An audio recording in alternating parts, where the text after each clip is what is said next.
County say they've now identified the man behind an absolutely horrifying crime in Clifton Heights this morning. 32-year-old Peter Scuria is facing murder and other charges after police say he killed his ex-girlfriend, then dismembered her body as police were arriving. Action News reporter Taronda Thomas live near the scene of that gruesome crime with more on what we're learning this afternoon. Taronda.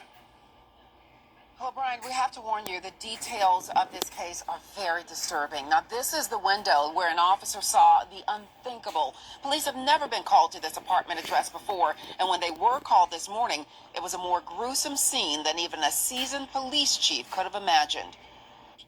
This is absolutely horrible. Unlike anything Chief Timothy Rockenbach has ever seen or even heard of in his 3 decades of policing. Help.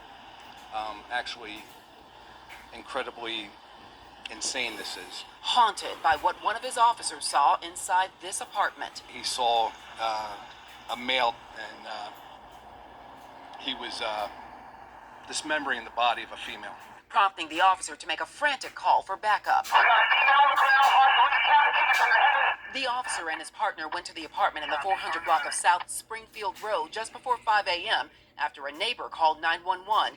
They say they heard a fight and then silence.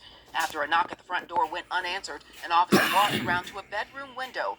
Police say 32-year-old Nicholas Scuria was inside, dismembering the body of his ex-girlfriend who lived in the apartment with him. The weapons that he used, one was described as a machete. Officers say Scuria was using it to cut the victim's leg. Police saw the woman's decapitated body with rolled-up plastic nearby. I believe his intent was obviously to hide the crime. And that's exactly what police say Scuria admitted to doing, but not getting away with, thanks to the neighbor who made the call. Oh my goodness, that's really bad. And I'm really sad about that. Police say Scuria admitted to knocking the victim unconscious by repeatedly hitting her in the head. The officer broke down the door after seeing the unthinkable. Now getting help themselves. Got some crisis intervention with him and his partner.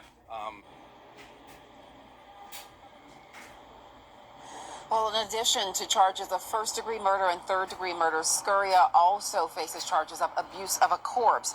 Now, he was arraigned this morning. He is in prison. The name of the victim is not being released yet because her family has not been notified. In Clifton Heights, Taronda Thomas, Channel 6 Action News. Sarah?